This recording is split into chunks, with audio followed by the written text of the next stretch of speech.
where we can ask listeners a question: is Corey watching porn or playing Mario Maker? Oh boy! Oh boy! Oh no! What is that? Apparently, she brought a surprise to the bedroom, ladies and gentlemen. So Khalif got back to me. Yeah, I saw that. And he says he doesn't get home on Mondays till 7 Pacific time. Okay. Which is 10 our time. Right. Which I can find a way to make work. I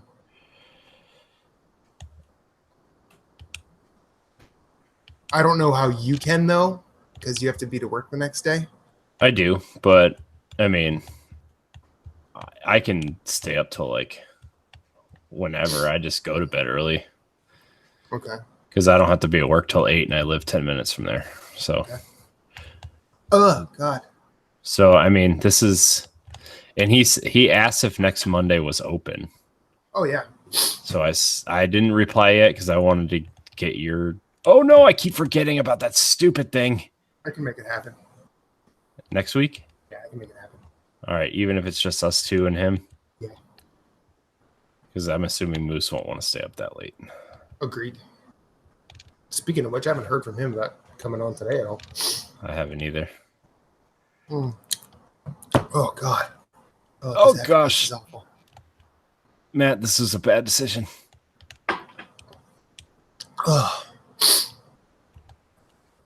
Hey, man, you invited me to this shit. I don't know what to tell you. Oh, wait, you're talking about your Mario Maker level. Oh, gosh, that was a bad decision. Oh, no. God, this part's so hard. Why did I do this to myself? Dude, wait till you get to the end of my level.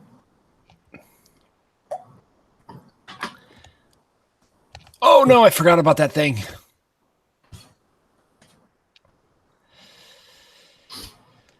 I just got to beat it once, man. I know. I thought about, like, when I was over the weekend when I saw that no one had cleared it. I was like, maybe I should just get the world record on it. And that didn't go well.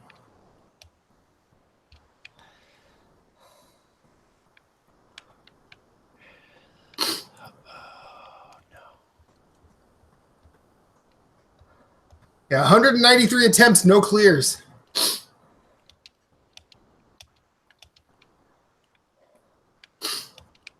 Oh, man, this part's going to suck. Wait, how do... Oh, there we go. Okay. I hate playing this with the controller.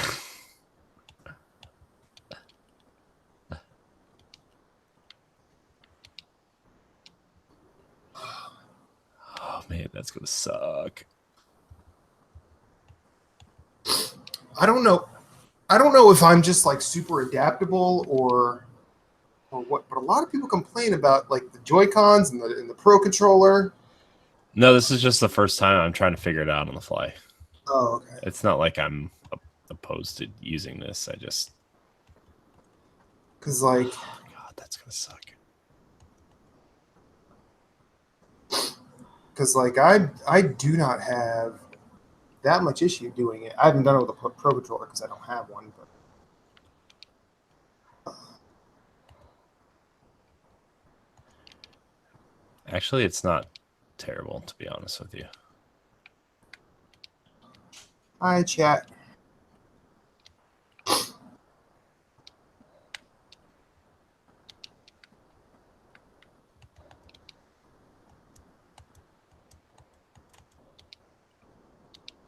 Okay, I will be right back. All right. I'll be right here.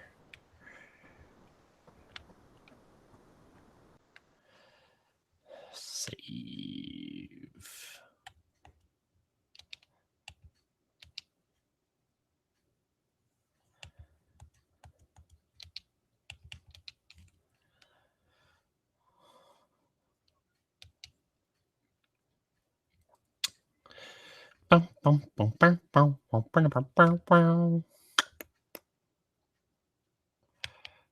What's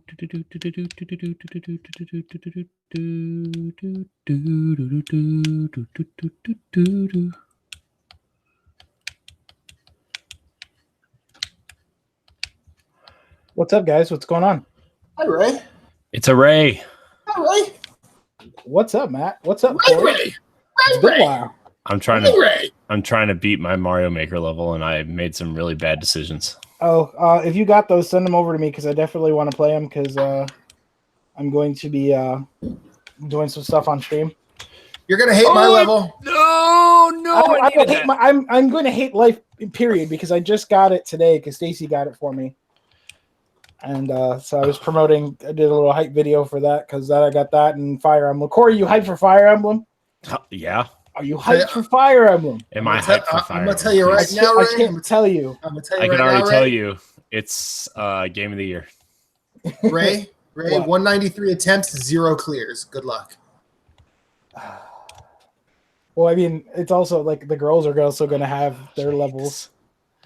I have to fix this camera. I will give them. I will give them nightmares. Don't give them my level. Oh no! Well, the thing is the other plan of everything is, other than trying my friends' levels and giving you guys shout outs on my streams, is I'm going to allow the girls to go nuts and make levels for me to play on stream. So you can imagine what kind of nightmare fuel that's going to be. I'm pretty sure. What's the oldest one? Janae, right? Yep. She could probably generate some nightmare fuel. Yep. This whole level is nightmare fuel. Who designed this? I This really guy wish sucks. Nintendo would fix the input lag on the freaking Pro Controller. What do you mean? There's input lag on the Pro Controller. Not with that attitude. I don't know. I think it feels fine. I'm using one right now. I mean, it feels fine, but it's still like when you play with other wireless controllers, you kind of like get the feel of it. There's slight lag on it. Yeah, I was like, you guys messaged me the link, and I was trying to get the girls to bed, and then the landlord popped by for a minute. I'm just like, dude, I got things to do. Oh, and then he's like wanting to sit there and talk to me. Hi, Sana. Ray, Matt, say hi. Once more with feeling. One's more of a feeling. I don't know what that means. I said once more with feeling. With feeling is Oh. what he said. Oh. So where's the little one, Corey? In bed. She's sleeping. She's good sleep. See, Oh, yeah. Mine is a night owl like me, so I got the short end and stick with that one. She likes to stay up late. That's what happens when you give the infants the 5-hour energies, right? It's called, she got that genetically from dad because dude, she's teething some more, so she's getting her 5th and 6th teeth now. Oh no, I need Yoshi. Yoshi. Oh, there we go. I did it, guys. I think I'm gonna make a level where all you do is sacrifice Yoshi to progress. That'd be cool. where you want to be like, no, we got to keep Yoshi. No, we got to keep Yoshi, and it's just clear. Hey, And then I'll leave like this secret block that's like basically unreachable that you have to get Yoshi out of and finish with. I've seen some people streaming some random levels, like people's levels, and yeah, it's anger inducing. Oh jeez. Oh yeah, it really is. Oh no, I'm so scared, guys. One streamer smashed his Pro Controller. No, He spiked it like a fucking football, and then he showed everybody the after effect of the damage. Try not to be loud when I get upset. Otherwise, you wake the baby, you deal with the baby. Yep. That's exactly what's happening. Uh-huh. I got all the way to the end and I fell. That's what happens when you put 3 Hammer Brothers in a floating Bowser Jr. in a spaceship. No? You froze. I got scared. No. Who froze? I froze? The whole thing froze. Oh. I'm like, uh-oh. Yeah, Hangouts is known for that. She is. Ooh. I didn't know Yoshi could do that. That tongue is very special of his. Yeah. It's Super hot, special. some say. So I got a random Facebook message from Jason Marshall this weekend. He's like, "Damn, your level." I go, "How far did you get?" He's like, "The fourth screen." I go, "Which one is that?" 4 screens. I need to step up my maker game. Oh, did you actually beat it? No, I'm at the end. He's like, "I's gonna die again." I think I'm going to turn the timer down though, because it's clearly way too much time. Yeah, I had mine I originally had like a way longer level, because I got super ambitious. I'm like, okay, I'm gonna have a bunch of single screen like platform challenges that are like, no, Yoshi, come back, Baby, come back. I hate this so much. You can blame it all on me. wow. Where is everybody? Well, Moose is showering, Oh, so that's hot. I feel like we should just start, but I don't want to just like, because we're still well within the time. Yeah, we're fine. I'm good. By 10, if he's not here by 10 till, we'll just start and then he can join in. Yeah, we'll give him a few minutes. Yeah, the baby's with Stacy and her mom, so that's I don't have that to worry about. I just have the middle two. I have Gabby and Evie. Gabby and Evie. Janae's with her nana.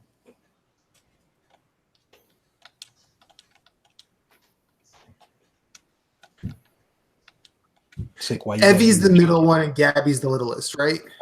Yeah, before Ryan. Yeah. Right. Out of the original three. Yeah. Yeah, before like the 3 that I've met. Yeah. I was just trying to make sure I kept the order right. Yep.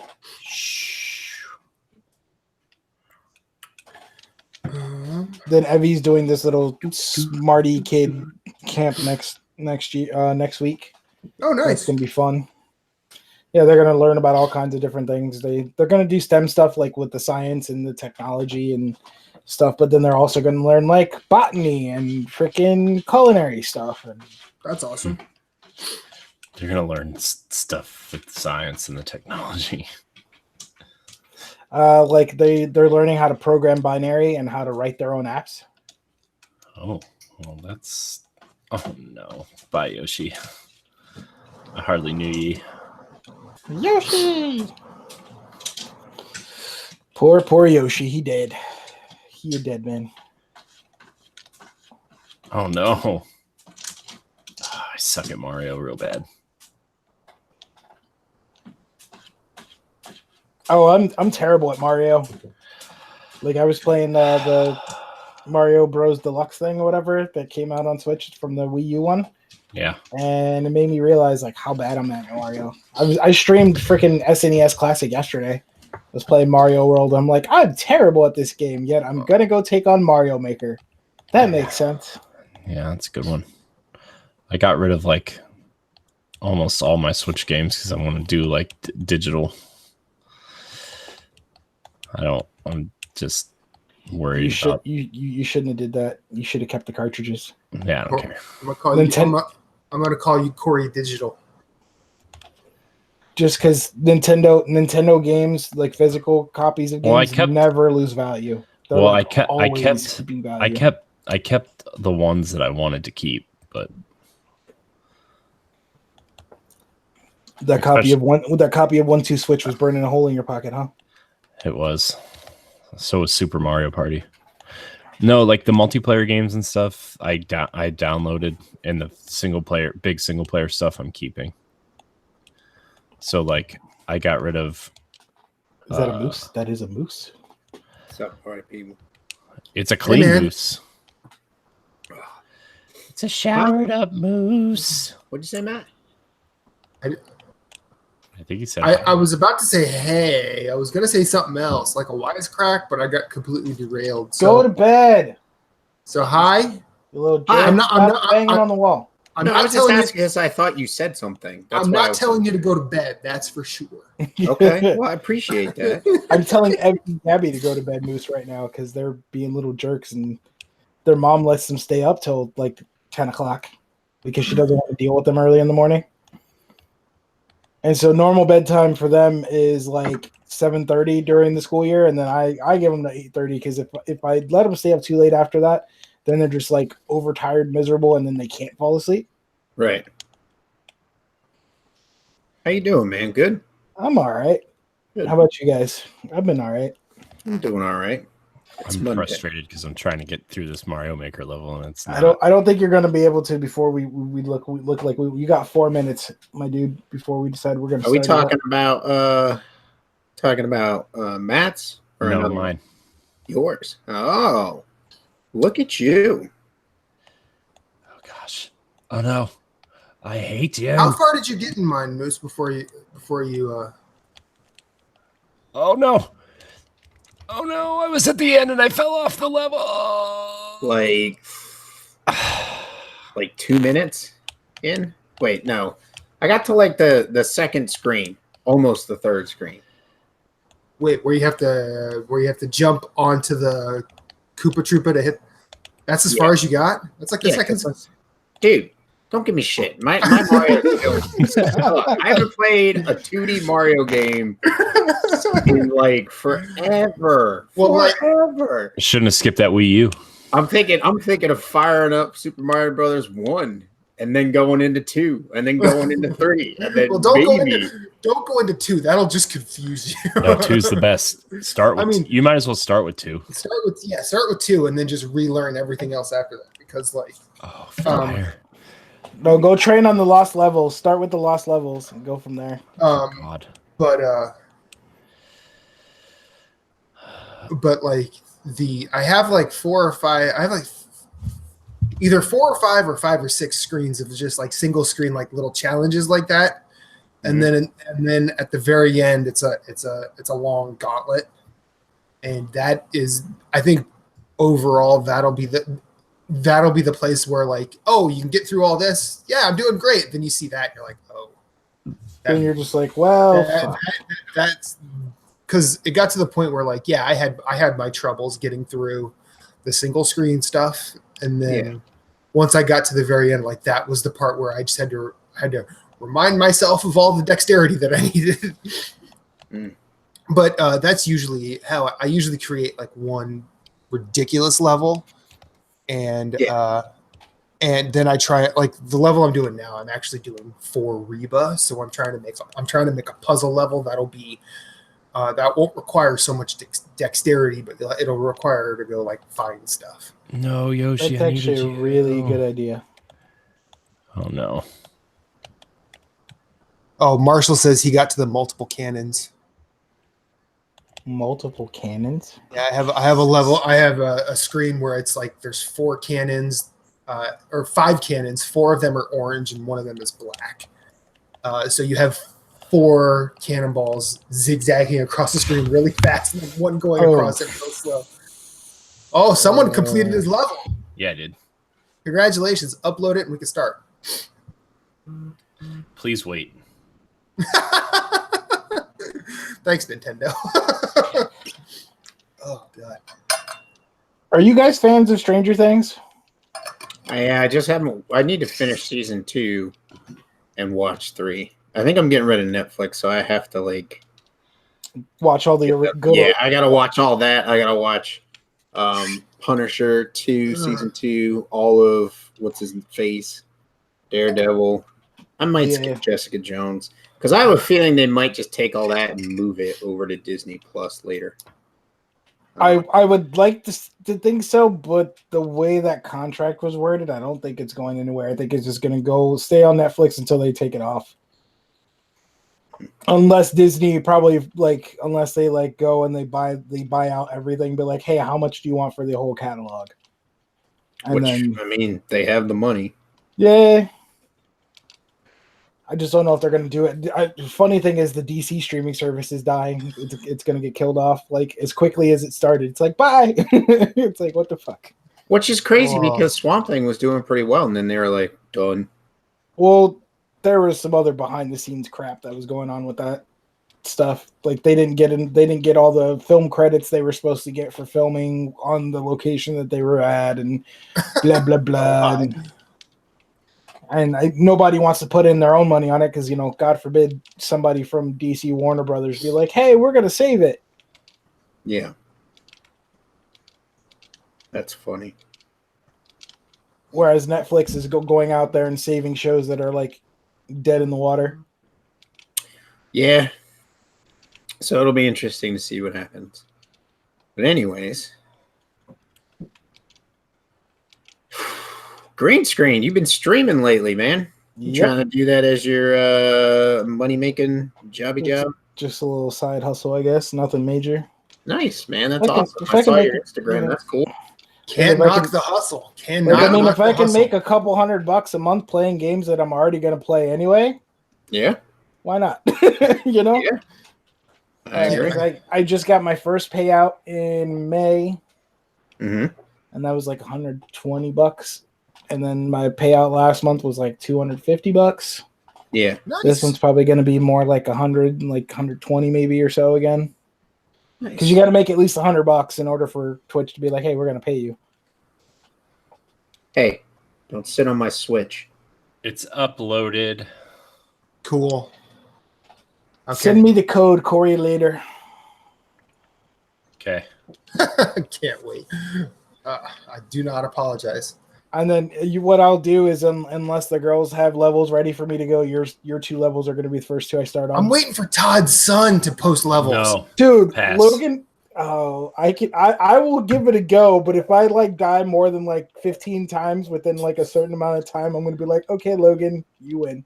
Don't try my level then, because I can imagine, but I'm just saying, like, to be beaten by a kid, not good feels, man. Logan's levels in Mario Maker 1 were tough. Like, I know. I played them, and that's why I'm like. And it's not like they were. I didn't think they were actually poorly designed either. No, they were really well designed. They were very well put together, like well thought out. Kid had his shit together, and yeah, he knew how to just. I mean, he knew how to mess with the player, and I respect that. Yeah, well, that's what I'm saying. Like, I remember those feels. I don't know if I want to go through those feels again. I don't. Okay, so we ready to start? I guess. Okay, you need to put your Pro Controller down. You told me to post my level on post. Yeah. What are you doing now? You said it was uploaded. What are you doing? It said write a description. Oh, okay. Well, that's when you say I'm writing a description. Big swinging dick. That's what you got to write. What? Oh, big swinging hooks. Like, so I have to imagine like there's all kinds of penises all over Mario Maker right now. Probably not, because I'm sure they edited it out pretty well. They're a family company. All I can see is like Miyamoto and like all the Nintendo higher ups going through and playing the penis levels and laughing their asses off. Yeah, and then deleting them. Anything on Nintendo that you can put a penis in, there's been penises in. Just saying. I'm almost done. Yeah, right now my camera's off. It's not where it usually is because I'm trying to reconfigure my stream setup so that way I can see chat easier with the desk that I have. Smart. But it's just been a pain because it has a hutch on the back of it, like it's like an L-shaped desk. And the thing is like I can't put my monitors where I want because I did have them up on the top of the hutch, but it seems like it's too high. So now I have my one monitor that I'm gaming from on there, and then I have my laptop in front of me, which is better, but then it's killing my space.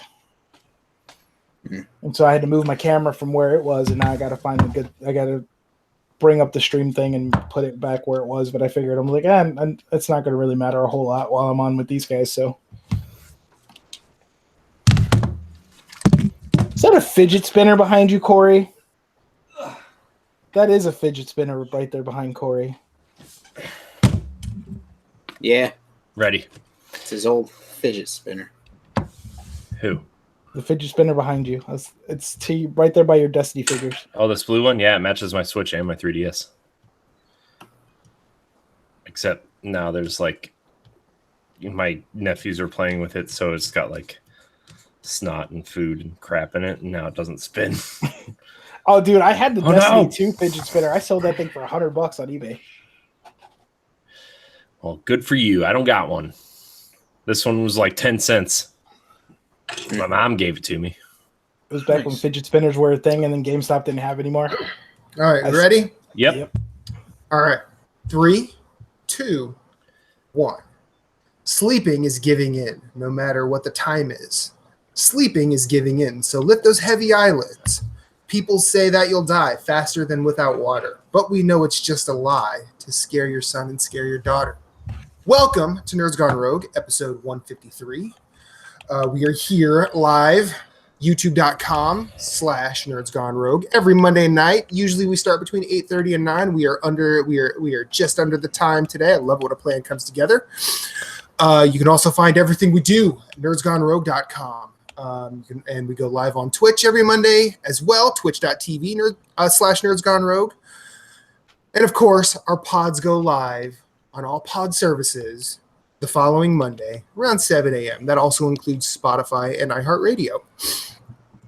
Check out everything we do, or everything else we do at nerdsgonerogue.com as well. That includes Nerds Gone Platinum, the B-Sides, the NX show. Am I missing anything? I don't think so. Nope. We invite any and all interaction via email. Send any questions, any concerns, any things you want to just randomly ramble about. nerdsgonerogue@gmail.com. We answer listener questions every show. You can also hit us up on Twitter at nerdsgonerogue, Instagram at nerdsgonerogue_official. And who are we? Well, first off, we have Corey Digital himself. You can find him at Corey in HD713. Yes, I changed your last name. How are you, Corey? I'm great. Cool. Only less than 3 weeks till Fire Emblem. So I know somebody's excited. I saw your post earlier. I am. We technically have two people that are excited. That second voice you heard, that's our beer drinking, burger eating, PlayStation enthusiast, Brian Moose Kluel. Sup, party people. You can find him at Sven. That's at SVHENN. How are you, sir? Doing well. Cool. Man. Y'all nice and clean? Yeah. Took So fresh and showers, so clean? got home late from the gym, helped the wife cook some burgers. Awesome. Surprise. And then was enjoying hashtag those. standard. Yeah, exactly. They were so tasty. I was enjoying those, and then fell down a rabbit hole of YouTube videos and was like, oh shit, I got to shower. So here I am. Got to clean this YouTube off me. That's right. And we have a special guest tonight. We have El Capitan himself, Ray Osorio, Mr. Extra Life, Mr. Phoenix Overdrive. And he's now an unknown nerd, even though we all knew him before. Yep. How are you? Very much. I'm doing good. Rise above, everybody. How's it going? It was unknown knowledge that you were a nerd, Ray. Had no clue. So before we go any further, tell us about your new thing, Ray. Okay, so a couple friends and I, we decided to start another podcast because, as you guys know or may not know, for some of the people, Nerd Overdrive has currently been on hiatus. Don't know exactly when it's coming back for sure yet. We've been trying to see if we can, reboot it, bring it back, and get it going. But life and a lot of everything has kind of been happening, especially with like Becky and Lee and family. And Becky went back to school and all this, and so it's been a crazy time. So that's and their assassin daughters keeping them on their toes. Yeah, Jules is definitely a firecracker and keeping them definitely busy. So with that, just kind of came off as an idea, kind of inspired actually by Corey, because Corey always kind of is always trying new things and doing new stuff, and you guys are doing new things and expanding different things. So it was just like, you know what? Then, it came up like, hey, we should do a podcast. We were having just a talk on a PlayStation Network, and we were just all like, man, we should really like record those next time. And that's where it kind of came from that kind of thing, from us just having, BS talks. Huh. Sounds like this show. Hey Matt, want to do a podcast? No idea what you're talking about. Sure. I'm too busy sleeping during Destiny. I don't know. Oh man, yeah. So good times. So yeah, that came. Nerds Unknown podcast came about from that. So it's me and my buddy Juggy. I don't know if you guys have met Juggy, but we used to be Destiny diehards back a while ago and stuff it like was that. Paul Wright for a while too. Paul right? Wright for a while, but life has kind of been kicking him in the pants with new job and new schedule and stuff. Mhm. So he's kind of like our rotating chair. Like when he's available, he's in. Okay. Otherwise, he's not. Like it's 3 of us, and then possibly 4, whatever Paul's able to join, Mhm. and then Will Adams from Pon. Okay. And he's mainly the Xbox dude, but he goes by Jester, and so we kind of just been doing that. So it's like just a regular old entertainment podcast. We talk about nerd stuff, culture, games, comics, movies. We're actually going to be talking about anime. That's going to be fun because anime for me is like, I like anime. I love anime. I have animes I enjoy. It's just not been in my wheelhouse lately. So that's going to be fun to kind of bring that back and talk about, old stuff. Been watching the Neon Genesis on Netflix? Oh man, I haven't got around to watching it yet. I've just heard so many terrible things. I mean, it can't be worse than Death Note, right? Like, is it really worse than Death Note? Because Death Note was pretty bad. I mean, I didn't watch it the first time around, and hearing a lot of people like Neon Genesis Evangelion is one of those animes that like people transcends anime. It's almost like the Final Fantasy VII of animes, like because everyone just has such a strong attachment to it. And I'm watching it because I'd never seen it before, and over the past like year or so, I've developed a weird interest in mechs. And I've been watching that, and I think that goes some places for a mech anime, because instead of just dealing with like, hey, we're super tough, we're really good at piloting these giant machines, it really sort of deals with like the existential issues of people being in war. Like it's like a really great war movie that lasts for multiple episodes. Yeah. And it also goes into like some subtext, and the way people are complaining about it, I'm like, none of the stuff y'all have said about Eva is lost on me. Now, don't get me wrong, retroactively kind of pissed that Netflix didn't do the Fly Me to the Moon at the end, because A, that's one of the only Frank Sinatra songs I'll listen to multiple times in a row, and B, the guy on YouTube that basically did all of the ending credits for every episode of Eva shows all of that and how it changes over the season. Like, that's super creative, and I've not seen another show do that. So like, I think that's probably where Netflix fucked up. And I also don't think, I mean, I haven't gotten to the episode that a lot of people have a bone to pick with, but most of the other stuff, I don't have the attachment, so I don't really have the anger for it. But I haven't got around to watching it yet. So that's my thing, is I haven't got around to watching it yet. So I'm interested to checking it out, but if I don't check it out, it's not the end of the world for me anyway. Mm-hmm. I started watching Death Note, and I just couldn't get into Death Note. So I tried, and the only reason I actually finished Death Note was just because like it's one of like Stacy doesn't really watch much anime and stuff like that. But for her to be like, hey, like she likes like the more like traditional like campy anime like Sailor Moon, and like she got into Death Note like a while ago, and old Death Note anyway, and stuff like that. So for her to be like, hey, I want to watch this, so I kind of was like, okay, I'll watch it with you. And that's, otherwise if it would have been just me, I would have been like, yeah, bye. I would have turned it off, but so so that's just been kind of life in a nutshell. The streaming thing. Yeah, the streaming thing is new. I actually rebranded, so I'm no longer the El Rey NY anymore. I'm El Capitan Plays. Okay. So you can find me on Twitch and YouTube and all that fun stuff there. Okay. So streaming that, and then doing the Nerds Unknown podcast. Right now it's just on SoundCloud because we got to get all the formatting stuff all figured out for. Isn't that fun? It's because like we submitted them, and then like Stitcher is like, hey, this is cool. And then Spotify is like, no, that's not good. You got to fix this. And, trying to make them all happy is a pain in the butt. Oh yeah, it is a big pain. And sometimes that pain has a pain. I looked, and the last time I was on the show was like April of 2018. So it's been a little while. So since then I'm engaged.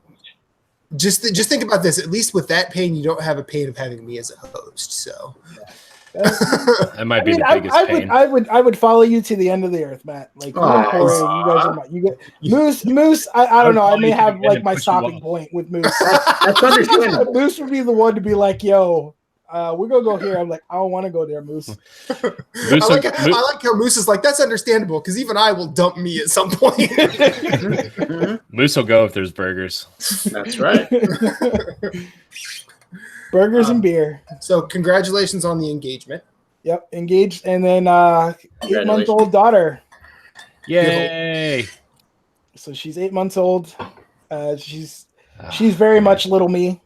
She has a lot of her mother's like attitude, but she's pretty much little me and like everything else. So she's walking around doing this little hashtag thing, saying, "Watch my daddy." Yeah. So she's very much a daddy's girl too, and much to mom's dismay, you know, she's very much a daddy's girl, as all my girls are pretty much, except for the teenager now. It's quite the opposite here. My kid only wants mommy. Rip. Yeah. Even though she looks like daddy. Yeah. Oh, don't worry. Don't worry. Don't say that out loud. No. I see her every time, and I'm like, that's little Corey. Yeah. It's a really tiny Corey. She turns 1 on Saturday, so.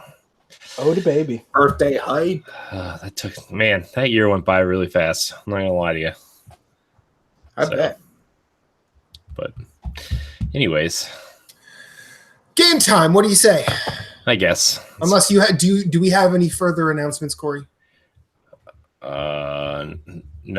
All right then. So game time. I wasn't setting you up. I wasn't trying to test you. Maybe. I don't know. Well, actually, we might have an announcement, but Matt and I need to have a discussion first. So follow us on Twitter at Nerds Gone Rogue for the big announcement. TBD. If you've been following our Twitter and the Twitter conversations, you know what might be happening. So okay, we might have a very, very, very special guest next week. Yeah, might be the one of the bigger guests we've ever had. Also true. Yeah. Rip. But I'm small potato still. I get. No.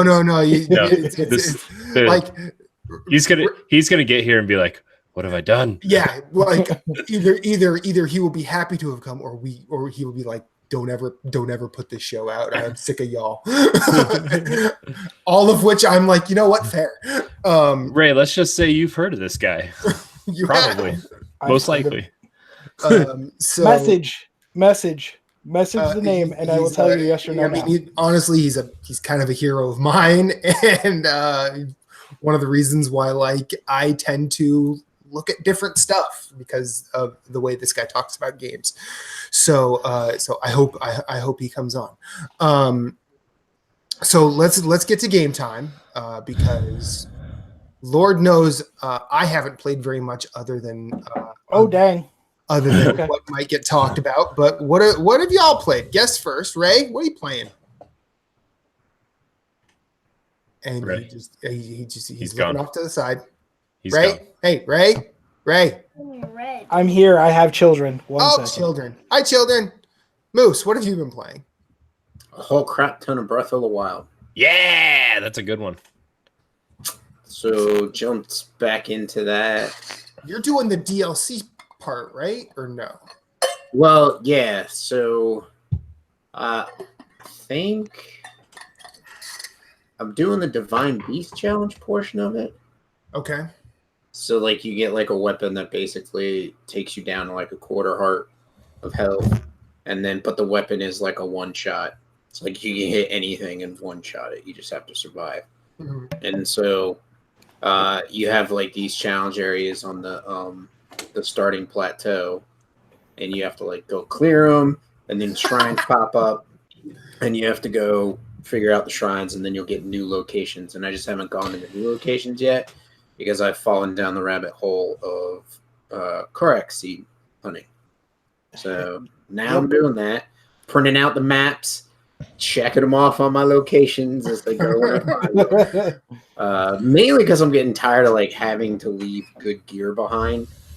So once I get to the amount you need to like unlock everything, then I don't know. We'll see where I am. Maybe I'll go for all of them.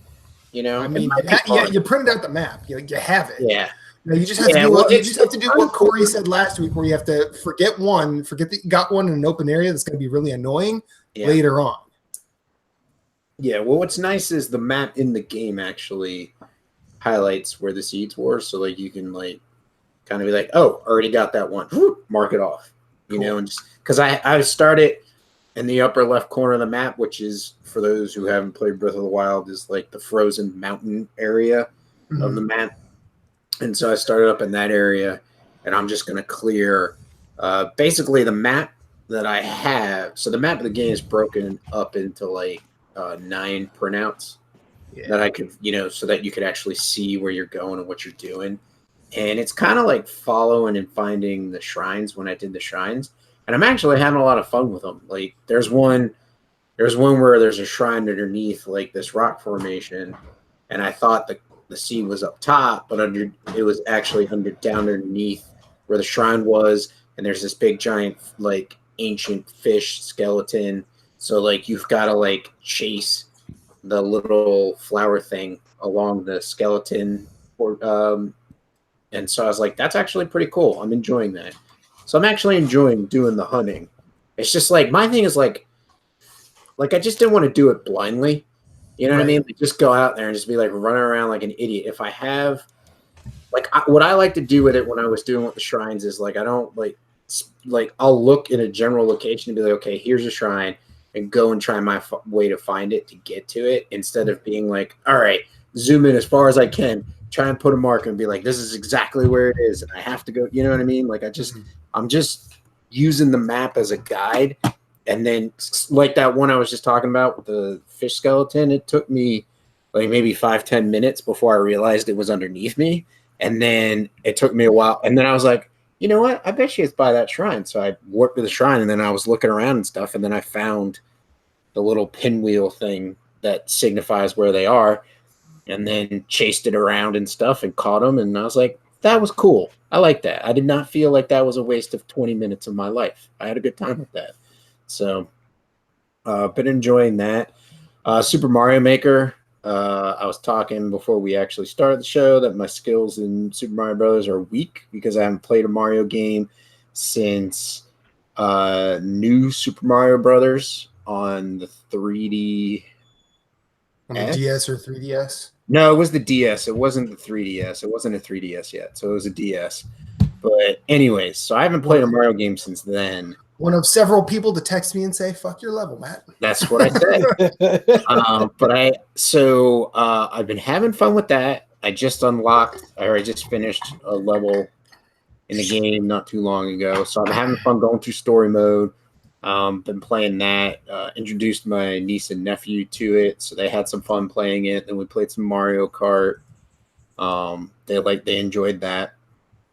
So, but that's been Division. Doing dailies in the Division now that the raid is going to have matchmaking where you don't have to go in with your clan. Oh, they finally did that. Well, I think it's in beta testing, but it's coming. Okay. It'll be in an update. So that'll be nice. That'll probably be something I have to do overnight on a Sunday, but yeah, I'll definitely I'll go after that trophy that I don't have. Yeah, they did a cool thing with I play as a demolitionist. And so I'm kind of enjoying that. And it used to be like you could only use LMGs or submachine guns, but now they've actually like revamped the skill tree, and so now you can pick 3 weapons. So like I picked an LMG, assault rifles, and then the regular rifle. And so then that way I have 2 builds. I've got an LMG, assault rifle, and then a rifle / submachine gun build. And can run around with those. But I'm finding that I'm not enjoying, like there's an artillery turret. The artillery turret. I was trying to say the artillery tree to the turret, and then you can only spec in that in Demolitionist, which I understand because it's blowing shit up. But I'm just like, I don't I don't know. I think I need to have more patience with it and use it more often before I completely be like, I don't want to use this. I don't like it, but I don't know. I still like the regular turret most, or the fire turret. So, Yeah. I don't know.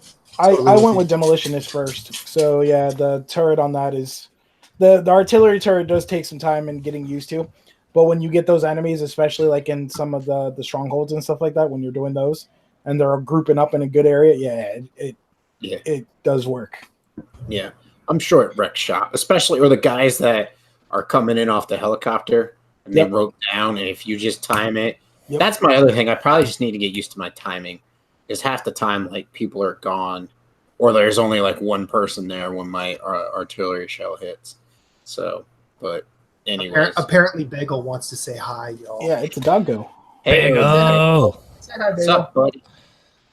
He's like, I don't know. Get him some cream cheese. He's like looking off camera, and I feel like Reva's right there, and she done him dirty. She did him wrong, and she's like, yeah, I don't like you. Like, this is my safe spot. Like, I feel like how dare you, Mom, make me get on camera? Mom's done me dirty, Dad. But yes, Bagel, Mom did you dirty, and I played right into it. Ding. Did we talk about me playing Bloodstained last No. time? Oh, by the way, Bloodborne. I do need to interject. Speaking of things with blood in the title, Jason Marshall in the chat said there are no trophies in Breath of the Wild. I understand that. And, Actually, there is. There's one big, giant golden turd trophy that you get if you collect all There of it. is. Yeah, I'm trying to get that. So I played some Bloodstained, which I'm enjoying. I need to get out of the tutorial. The glitch or error of like loot not spawning in chests, which are linked to trophies. We thought it was still live at the time I was playing it, so I didn't go very far. Matt, you and I were talking about that, and then apparently it was fixed that day. Like there was a patch to fix it on PS4. They sent out a Kickstarter update about that and like the problems with Switch. Like they're currently working on fixing all of that. So yeah. So yeah, that's pretty much it for me. cool. Nice. So back to the guest, Ray. Sorry, playing, guys, buddy? about that. Because, That's okay. the kiddos, you know. So I've been playing a lot of Rocket League lately. Actually, it's been weird. What year is it? It just we had a tournament in the streamer support group I'm a part of, and I'm a mod there now. Streamer Zone. They had a tournament, so I was prepping for that. I'm still not as good as I'd like to be at all. I'm okay. But Rocket League, Spider-Man, because I'm finishing the DLC. Nice. How you liking it? I like it. Because I finished Spider-Man a while ago. Like, actually, I ended up finishing Spider-Man right around the time Stan Lee died. Mm-hmm. And then the DLC, I did the first couple, and then I just never did the last one because I was just like, I didn't wait for them to all drop like I had planned. It's like, I want to play more Spider-Man, and then I played them, and then I didn't finish the last one. And then what happened? Did you nab the platinum? No, I did not. Unlike you guys, I'm not really a big platinum. I think the biggest platinum that I knew I had to go for was Diablo. Matt was there for that. I was just curious if you got it because I know it's grindy. It's more grindy than it is difficult. So. Yeah, I know a couple people that actually went for the platinum on that, and they went hardcore. They played nothing but Spider-Man for months. It was just because it was grindy. That game is not a difficult platinum at all. No, it's just time. Yeah, it's just time consuming. I just want to say, Breath of the Wild, Spider-Man, fucking good games, man. Yeah. Jesus Christ, those games are good. Yeah. Then I did touch a little bit of Division, just because I wanted to play some of that. Grand Theft Auto 5. Again, what year is it? I was gonna say I've seen you been playing that, Ray. I only played it because I had a newer buddy of mine need some help. And then, of course, a friend of the show, I guess you could call him, a.k.a. the resident troll, Adnel Dominguez. Yeah. He was like the main reason why I'm like, I don't know if I'm going to play that anymore. But we were playing, and he was actually behaving himself, so he wasn't super trolling like he usually does. Well, but that was the reason why we did that. And then I actually busted out the Super Nintendo Classic. I busted that out yesterday and I streamed that for a little while, and that's how I know my Mario skills suck. Because it's been a while. Welcome to the party, pal. I was playing Mario World, and I'm just like, yeah, I just died for no reason. But this is not Mario Maker is not going to treat me well. It's really pretty much going to be one of those things where I got that. I want to play it, but I'm probably going to save the whole struggle for the stream, like my first experience with it, for when I first stream it. And then from there, because I was talking to a buddy of mine, he's a real big Switch streamer. And I'm just like, he's like, no, you save it and you save it for the stream. You can save the struggle for the stream. And I'm like, can I get struggle snuggles after? He's like, always. I'm like, thank you. Because I know I'm going to need them. Because it's what am I doing not streaming? I want some struggle snuggles. You know what I mean? Like, because I know it's going to be bad. And if any indication of what Matt's already been talking about, people, messaging him and being like, dude, fuck your level. I'm not, it's not going to go well. I just remember when Mario Maker 1 came out and I sent a level to Corey to play on stream. I think he did stream it, and then after he finished it, he sent me a picture of him holding his Wii U gamepad with my level on it and just holding the middle finger up to it. I was there for that. And I played it also, and I hated you every moment of it. But see, like he ended up. Well, see, I ended up. I wanted to get that level out super quick, so I just put in a bunch of shortcuts so I could complete it. And then he ended up finding all of those and using them anyway, and still being pissed off. So yeah. I just wanted to say in reference to Mario Maker, if you want to get your skills up, the best way to do that is to actually play the story mode. The story mode is actually really good for all the levels are pretty bite-sized. Like none of them are super in depth, and they don't get like they'll end up exploring a mechanic far enough to make it challenging, but none of it is like super. None of it is punishing.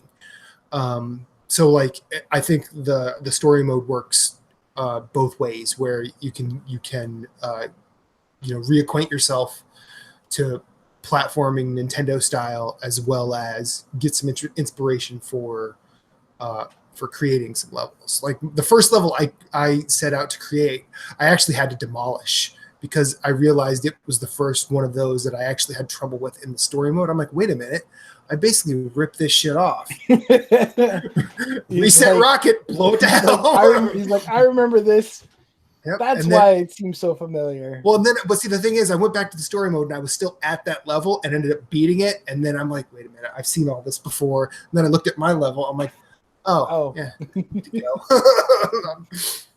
I try not to be a ripoff artist. I really do.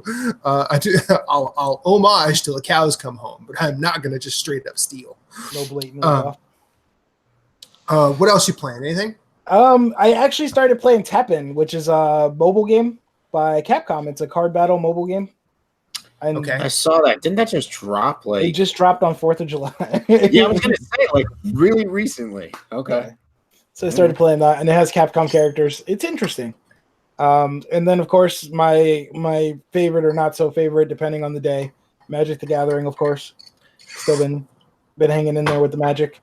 Still commandering it up. Yeah, but I don't play that Magic Arena bullcrap because it's a cash grab. I'm not going to pay money. I'm not going to pay money for a digital card that I'll never actually own. So you still pay money for like physical cards then? Like I still get physical cards, yeah. Because I mean, at least those have some kind of resale value if and when I ever decide I want to, maybe either cash out of Magic or move things, or if I need new stuff. Well, whereas just to throw something else at you, have you tried Keyforge? I did try Keyforge, and that's the one with the pre-constructed decks and all that stuff. And yes, I have. That game is fucking awesome. It's fun. It's from Richard Garfield, isn't it? Same dude, The creator of Magic the Gathering. Yeah, so he had like his first real complete flub with that artifact thing he did for Valve. Yeah, well, that's because Artifact was like doomed to fail anyway. Artifact wasn't. I mean, I think it was just the wrong space, personally. Yeah, I was the wrong company because everybody's expecting a certain game from them, and yeah. But no, like when I went to learn to play Keyforge event here with Reba, and she's like, so what is this game? I go, okay, you like deck building stuff, right? And she's like, well, yeah, we play Clank and we've played Dominion, like games that are basically deck builders. Yep. And she likes those. I go, okay, so this, you don't build the deck, you get the deck and it's built. So you just have to play against me with that. And she's like, well, do you know what you have? I go, no. Nope. And sort of the beauty of it is you don't buy actual cards, you buy decks, and you can't, everything is built in a way that you can't interchange. Yep, and it's all random too. Every deck is different. Like if me and you could buy the same like deck pack or whatever, and our decks would be completely different. Right, and that's one of the things I absolutely adore about it. Like I would buy more if we could play more, but like we just can't because life is kind of annoying right now. Yeah. But like as someone who played Magic, way back in the revised 4th edition days, like I'm actually absolutely in awe of how awesome and intuitive Keyforge is. I've had talks with you about Magic like in a modern context, and I don't get it. I just don't anymore. Yeah, no, it's a lot. The game of Magic has evolved a lot, and then just because they cater and they change different the way cards play, and then they can't reprint certain cards because they have their reserved list, and they don't want to piss off all the collectors and stuff like that. So with that kind of thing, Magic has evolved to I don't know if you saw the story I posted here recently, but it's considered the most complicated game in all of mankind. Like literally Magic the Gathering is the most complicated game ever created. I don't know. It depends on how they're defining complicated, because Magic the Gathering is really not that hard, or at least when I start playing. But once you get into the intricacies of how cards interact with each other and rulings and it's super complicated. Yeah, I mean, it become.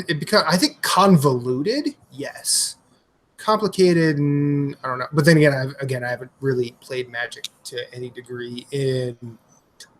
Well, I think maybe the last time I played with any regularity was when I first moved to Philly, and that was like 2004, 2005. So it's been almost 15 years. Yeah. And I was still playing with my old cards anyway, so. Yeah, and stuff's changed. So, and then the last game I've been playing, now that I think about it, because there's a big Overwatch reminder right in here in front of me, is Overwatch.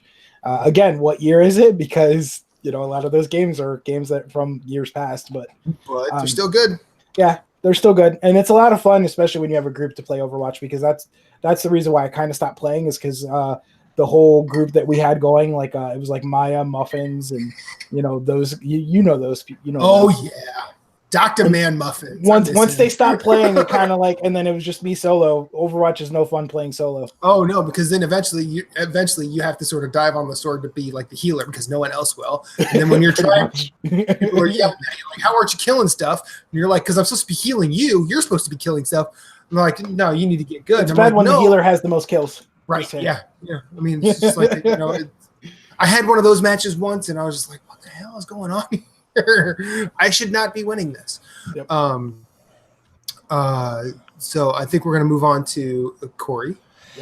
Yep. What are you playing?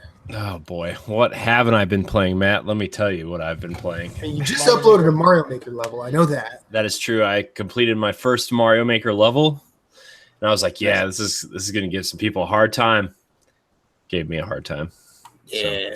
So, and now that I think about it, I feel like a lot of people are going to beat it like relatively quickly, but I don't care. Mm-hmm. I've been playing around with that. I can't get off Super Mario World. I try to use the other skins, but it's just like Super Mario World. It's just like perfect. Yeah, it's really good. It feels so nice to jump. Plus it gives you the option to sacrifice a Yoshi if you need to, and it's just like Rip Yoshi. That's all I have to say. I wonder how many levels are called Rip Yoshi. Kill Yoshi. So I've been playing that. I also, in preparation for the 3 games I'm super excited for this fall, Fire or the Emblem. summer and fall. Fire Emblem, Luigi's Mansion, and Link's Awakening. Is there a release date on Luigi's Mansion yet? No, September, a lot of people I are think, pointing or something like that. a lot of people are pointing at October, but for now it's just fall 2019. But I'm like that's the next big Nintendo game I'm going after. so in preparation for those 3 games, I charged my 3DS. I started playing some Fire Emblem Fates, some A Link Between Worlds because I've never finished it. Ooh. Hey Ray, what was that question I was asking you? What year? Oh yeah, what year is it? And Luigi's Mansion Dark Moon because I've actually never beaten that either. So You've never finished Luigi's Mansion? Dark Moon? not Dark Moon, no. Yep. Now, did they move another one of those to the Switch or no? No. Oh no, they moved the original one to 3DS because that makes sense. Jesus Christ, Nintendo. And it's funny.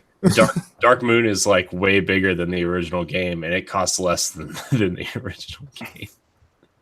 I mean, I loved I actually bought the GameCube version to play on Wii because I had a Wii that you could do that with, and I love that game. The game is so good. I've actually like pondered bringing my Wii back home because I have a bunch of stuff over at my parents still. And Matt, I've told you.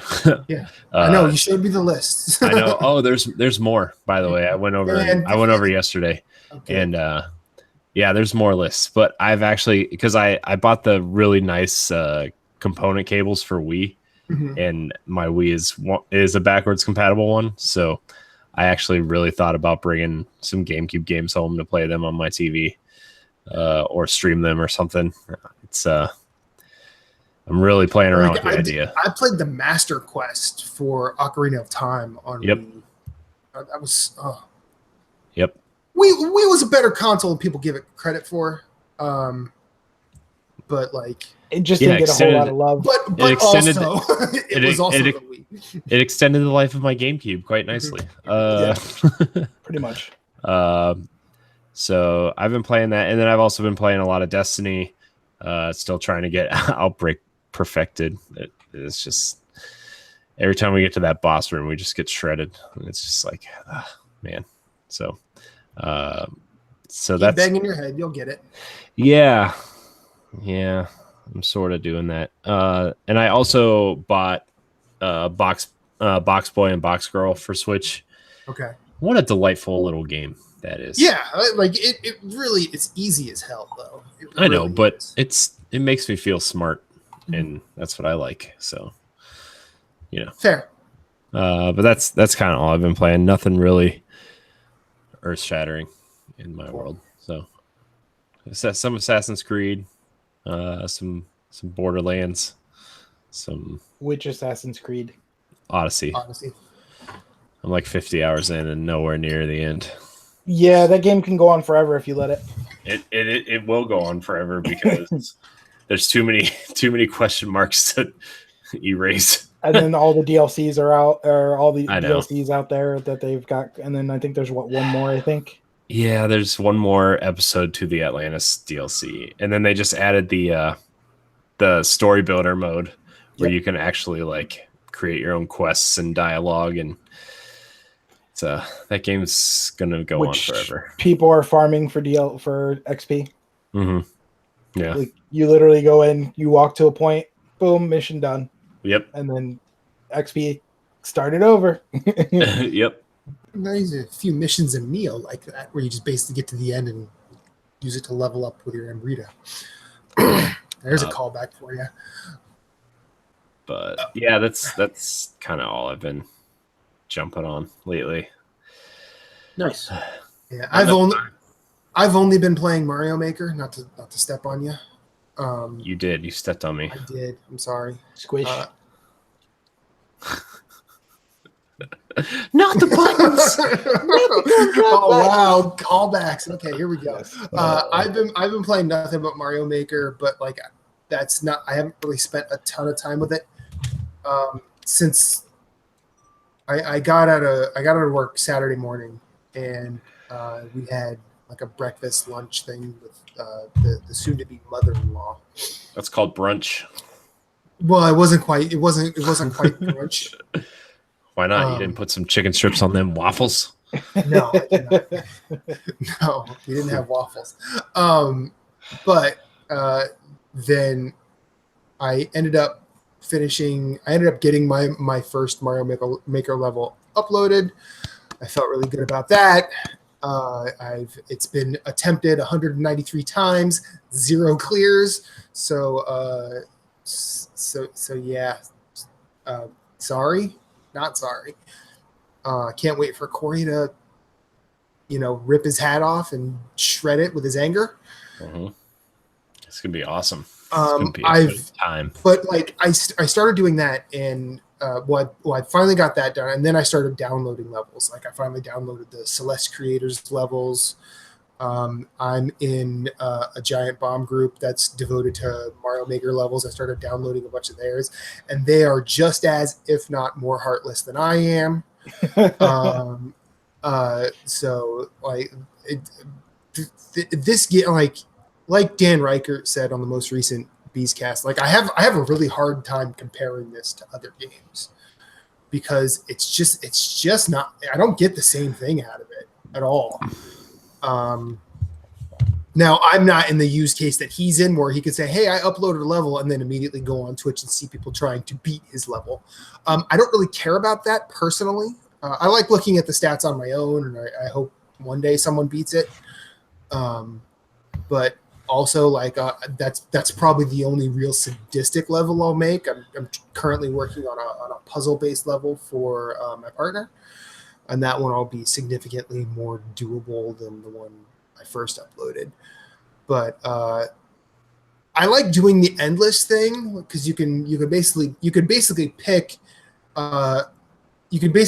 your pain level on that one because there's like easy, normal, expert, and super expert. I've tried a little bit at every difficulty, and the way that it throws levels at you is actually really cool. I kind of wish there was a better way to like stuff and keep access to stuff. And this is probably because I haven't really attempted it either, but like I would like to download some of the levels I've really had problems with and beat them. But Mario Maker 2 is, I think they did something a little bit more special than 1 now, especially with like the story mode. Like how I was saying, the story mode works 2 ways where it'll reintroduce you to platforming Nintendo style, as well as give you nice inspiration to make stuff. If you want to make stuff, you don't have to. On a side note about the story mode, I feel like we've had the conversation with Captain Canada where he's like upset because it's like you're paying a certain amount of money for Super Mario Maker 2, but I feel the story mode helps justify that. Yes. So and I feel I've never played, he of course references a lot of the PC games that had like free map makers and all that stuff and free multiplayer. And I've never played those games, so I don't have any attach rate to any of those levels, but I feel like there's a lot more attach rates to the people actually like creating levels and people making them. Like people creating them and then people playing them to beat them. Like you have like Celeste, the maker of Celeste, has 6 levels out there now, I think, probably more since the last time I checked, which was the other night. I'm sure the creator of Spelunky, once he gets done with Spelunky 2, was probably going to create some, because I know he did some last time.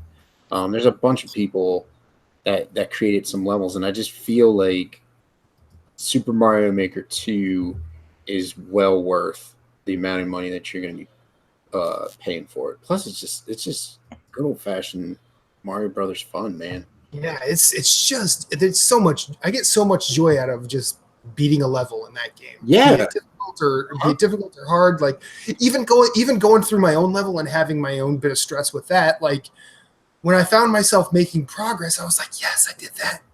And then and like Corey said, like I only use the Super Mario World skin, and it's for a couple of reasons. I think that's where Mario 2D platforming feels the best. But also when you go through the goalposts, like that victory music it's just like point. It's so good. It's so good. And I think it's like it's one of those things that like someone could play that at any time and all of a sudden I'm happier. But Mario Maker it's when I said like I remember the discussion we had with Captain Canada about that, and he's like, it's just a level editor. I go, actually, no, it's not. I mean, the outside opinion is, yeah, okay, I can make a Mario level. Well, take that to one side, but then like look at Little Big Planet. Like Little Big Planet had a way more robust creation suite.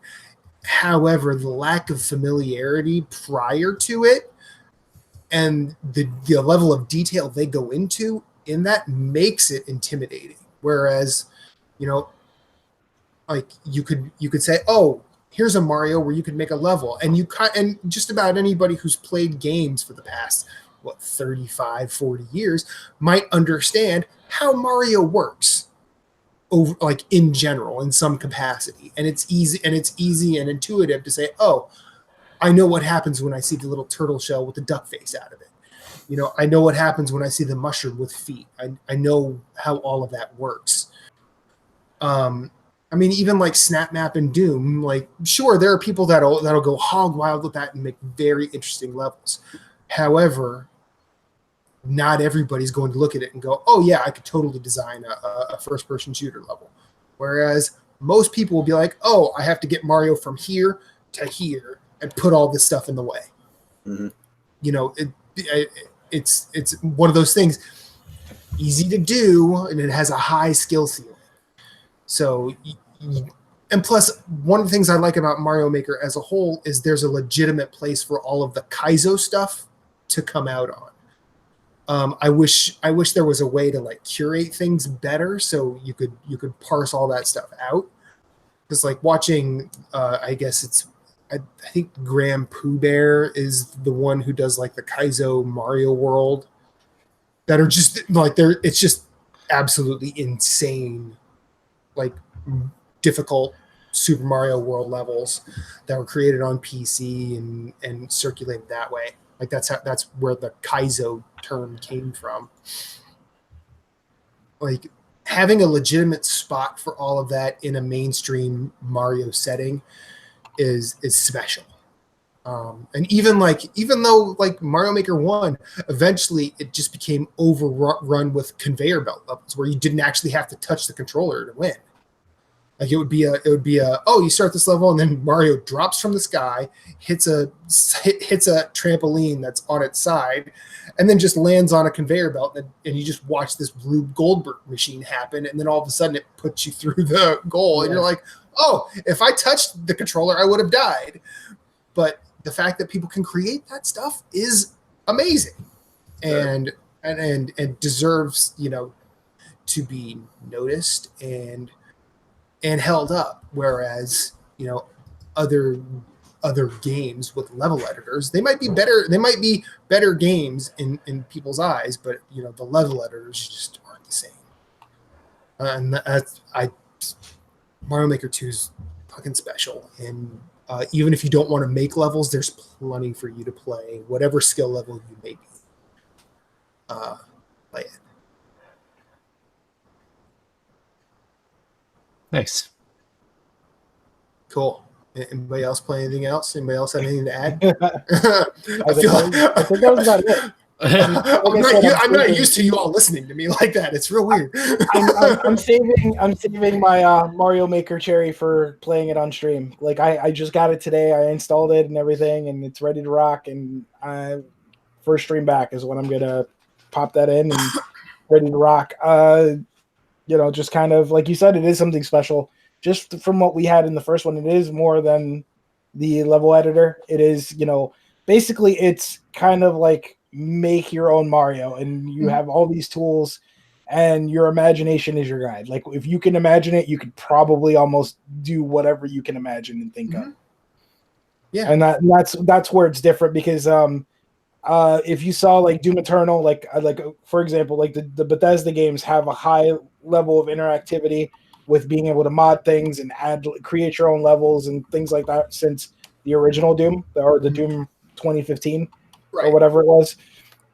But you don't have access to the whole tools, the toolkit like you do with Mario. And you can probably come up with some amazing badass levels and kill some badass things in Doom, but it doesn't give you that magical Mario feel. And that's the big thing that Nintendo's always been able to do, is they've always been able to kind of replicate that magic with most of what they do. And Mario Maker is, no exception to the rule. Yeah, and then plus they also break their own logic in cool ways, like using all the assets across all of the skins except for like the 3D world. Like that's creative, and you'll see stuff in a Mario 1 skin that wasn't around till World or 3 or beyond. Yeah, and using that is cool as well. Giving that and then changing. I mean, I like the fact that in my stage, I use the Mario 64 music because why not? Just because, why not? Yeah. So, okay. Well, with that, I think we're ready for questions. Yeah, questions. Let's go for it. We got a few of them. So up first, Micah Summers. Hey, y'all. I just found you. Episode 149. Looking for some cool pods to listen to on my flight overseas to Scotland for vacay. And yours popped up. Y'all got a cool vibe I'm digging. I decided to write in and ask, what are some weird things you do when you play games? Do you have any quirks or habits? For example, I like to find and do all side quests available before I take on main story in RPGs. Thanks for the cool pod.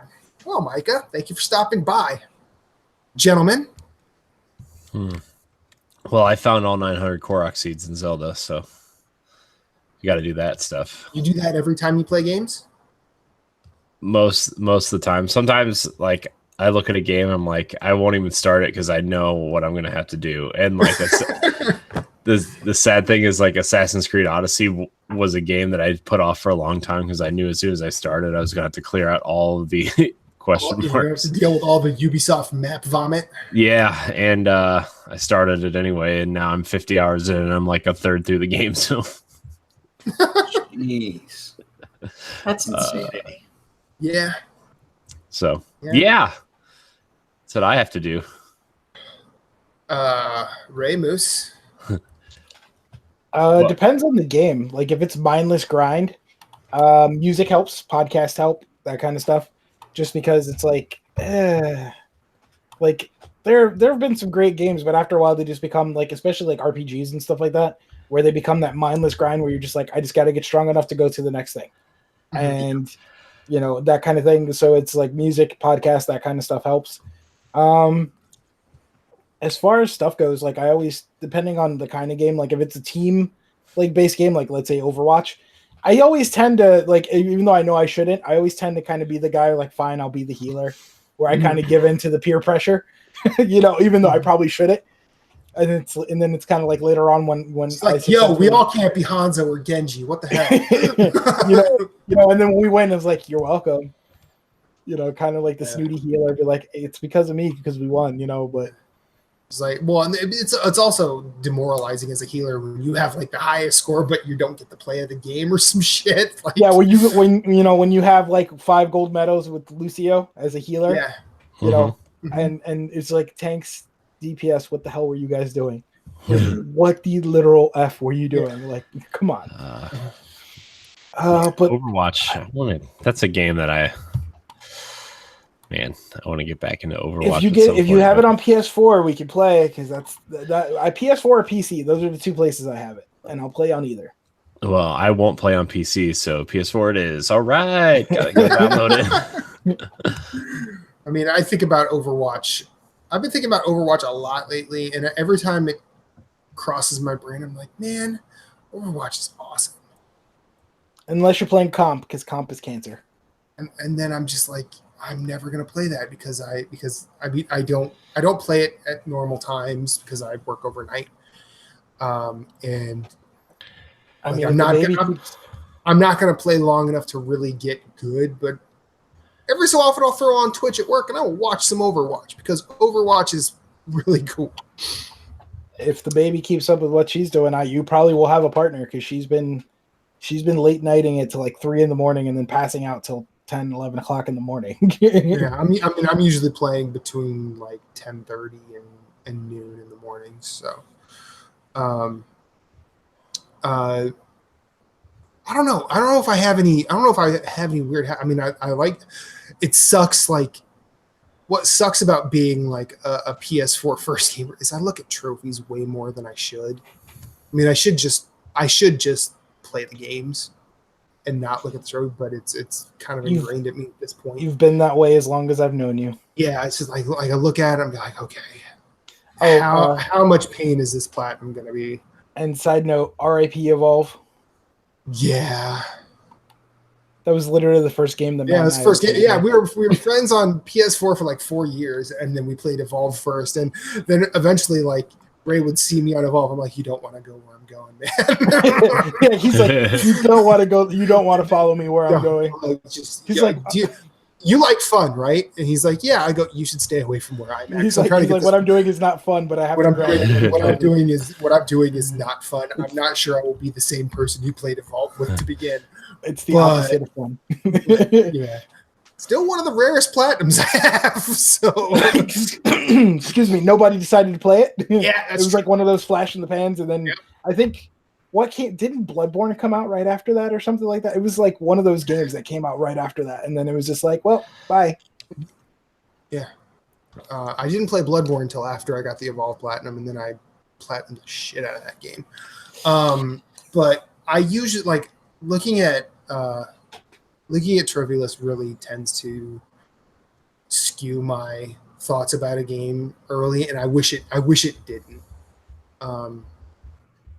But I have Devil May Cry 5, and I want to try that game, but I did the dumb fucking thing of looking at the trophy list and people talking about how hard the platinum is. I'm like, oh great, so I'm never going to do this, am I? And eventually I'm just going to bite the bullet and play it and get over myself. DMC, one of the only games on Xbox 360 that I got all the achievements. Nice. Well, one of 12 games, I guess. Yeah, I bought that the same day because I never actually played that and wanted to. Oh, DMC is great. But it runs way better on PS4 and Xbox One than on 360, by the way. But and then like in terms of, I guess, I mean, it's probably going to change depending on the game. But like in Hitman, I have a lot of dumb quirks too. Like I will find the silliest weapon and try and kill people with it. Like I was watching the quick look for the new level, and you could pick up a cheeseburger, and Dan Reichard's like, Brad, you have to kill someone with a cheeseburger. And he throws a cheeseburger at someone and knocks him over, but the guy gets right back up. And he's like, a cheeseburger? He's like, no, you have to hit him with the other one. So he goes over behind him and just smashes the cheeseburger in the back of the head to knock him out. I do dumb shit like that in Hitman because it's fun. Moose, do you have any quirks or silly things you get up to when playing games? Not really. I just, I guess listening to music when grinding and stuff. Like, I like juxtaposition, like taking ABBA and setting it to some Bloodborne, and just like, like it's so much more relaxing when you're like playing Bloodborne and ABBA's playing, and you're like, there's no stress here. Can you please make a video of Take a Chance on Me with some stylish killing going on? There is something about putting your hammer into an ogre's face while you're hearing "People Need Love" by ABBA. It works. So, yeah, so it helps, but it's good. That's pretty much it. I don't have any other quirks. ABBA and Bloodborne. Good times. Okay, so we'll move on to our next question. The man, the myth, the legend, Deshaun Malone. It's National Video Game Day, so you know what that means. I won't ask you what your favorite game of all time. Rather, I will ask, what is your most hated game of all time? And what is the game you hate the most that everyone loves? Oh, boy. Pass. I think mine has the same answer, unfortunately, especially in this crowd. What's your answer? Bloodborne. You hate that game the most? I hate that game. Moose was there for the 3 times it happened to me and the reason why I hate it. Why do you hate it? You know why that is, Moose? Because you lost your save files? I lost my save files while playing with Moose 3 different times. I don't know. Wow. Like, I don't know. I don't know how it happened because I'm like, So it's like ancillary to the game. It's not necessarily. Yeah, not because of the game itself. Okay. It's just what happened while playing the game. And so, like, I know all of you guys really love Bloodborne, and I wanted to love Bloodborne, but once it kept doing that, I was just like, I'm done. Yeah, no, that's fair because like no one likes doing things over, especially if you've done them the first time. And I know Moose and I are a special breed that'll play that game multiple times, but. yes, I have a secondary answer to that too. That's actually because I don't like the Witcher 3. I know people love Witcher 3. Like I have so many friends of mine that love Witcher 3 and I don't like it. I don't enjoy it. And I tried and I've tried and tried and tried. Gave the game about 30 hours and I just still I don't like it. I don't enjoy it. yeah, I think that would be my game, Witcher 3. I don't hate it. It's just a game that everybody loves that I'm just like, I just can't. The controls, although I have heard that there's some new controls settings that you can kind of Tweak with a little bit, tweak a little bit in a patch recently. And so I was like, well, maybe I'll go back to it. Maybe I'll re-download it and try it again and we'll see what happens. But I'm just like, I don't know, whatever. It kind of makes me leery about Cyberpunk 2077, but I don't know. Like, I'm interested in that game, but then I'm also like, please don't let your controls suck. Just do a good job with them. Right. You know? So I think the biggest complaint about that was like the auto targeting on enemies. And you're like trying to get away from enemies and it's auto targeting. And you're like, no, like, I don't want to target that. I'm trying to get away so I don't fucking die. Like, let me roll away and stop continue to rolling me into the enemy league. AKA a la Bloodborne? No, Bloodborne doesn't do that. No, but what Bloodborne lets you do, like lets you not stop targeting a certain enemy so you can, you can switch it pretty easily. Oh, yeah, it allows you to stop targeting enemies, and it doesn't auto target enemies. So, anyways, I got what you're saying now, Ray. I was like, wait a second, no, Bloodborne does. Anyways, but yeah, that would be my game that everybody loves that I don't like. I think the game that I dislike the most. I think it was because I played this like it's Assassin's Creed 2. No, and I remember playing it and I had genuinely liked the first one. But then when I played 2, I'm like, I don't find this fun. And then it was a buddy of mine who lent it to me. And he's like, oh, well, you haven't played it enough. I go, no, I'm like almost done with the story. And this game sucks. He's like, but it's so pretty. I go, that doesn't make it good. He's like, I don't know. I don't think you've played it enough. So I eventually said, okay, here's what I'm going to do. I'm going to hate platinum this game.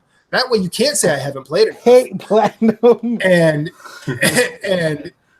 you didn't play the DLC, Matt. You didn't play it enough. Was there DLC for Assassin's Creed 2? Yeah, they literally removed chapter 12 and 13. You went from chapter 11 to chapter 14, and then they released 12 and 13 as DLC. Oh, what the fuck ever? No. You got a flying machine though. Huh? Da Vinci builds you a little airplane. You can fly around from wherever the fuck that game took place. The thing that I hated about Assassin's Creed races, like the foot races where you had to go through the different obstacles with the parkour and crap like that. Oh, that was the worst. Well, I'm sitting here, I'm like, every time I run by anything, if I'm holding the run button, I just snap to whatever it is. I'm like, last time I checked, this is Assassin's Creed, and this guy's name is Ezio Auditore, not Peter fucking Parker. He's not fucking Spider-Man. This is kind of dumb. And I eventually handed him the game. And he's like, so what'd you think? I go, I got every trophy in this game. This game sucks. And you can't tell me I haven't played enough of it. He's like, what do you mean you got every trophy? Because he didn't know what trophies or achievements were. I'm like, okay, I don't have enough time at this point to explain this to you. This game sucks. You're wrong. I'm sorry. and he never talked to me about games after that. I don't really know why. But I also I don't like Final Fantasy. I don't like Metal Gear Solid. While I don't have the hate for The Witcher, I do find it interesting that I bought it day one and I still have it and have not put it in my PS4. You know what's messed up is I bought that digital. I have it physical, and I have the guide too.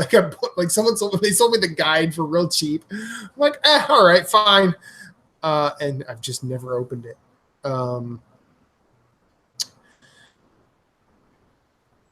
I don't like Uncharted either. I know. Ray's the wrong person to say that in front I of. just saw Ray's face just get real sad. I'm not gonna sit here and dig into Ray about that, but I just never have. It's about time for me to redo a playthrough of those. I'm trying to think what else. Is there anything else that people really like that I don't? I got a good one, and by a good one I mean a bad one. But I don't like BioShock. You're probably not wrong because a lot of the stuff in those games hasn't held up well. I know, but I tried to play it a couple months ago. Which BioShock, the original? The first one. On what? Xbox One.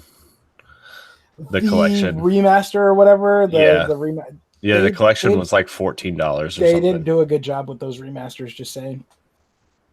I mean, I don't have any other way to play it, so not gonna go search another way to play it. It was on sale on Xbox. No. You can play with a controller on PC. Well, my PC is not hooked up because it doesn't work. So no. It died? That's a story for a different day. So dead. He died. Xbox One it is. So Deshaun also has a little additional portion to his question. He wanted to ask, and how was your 4th? And if Cap is on, how was your boring Thursday? Ha, Canada. You got the other Cap. It was good. Mine was good. We went to my friend Brian, who I haven't seen in a really long time. We went to his house for a pool party and ate a bunch of food and swam and nice. And we were home by 5. It was awesome because he works the 3rd shift. So we went over there, hung out, left when he was getting ready for work, and home by 5. It was awesome. Nice. In my PJs at like 9. It's great. Nice. It was awesome.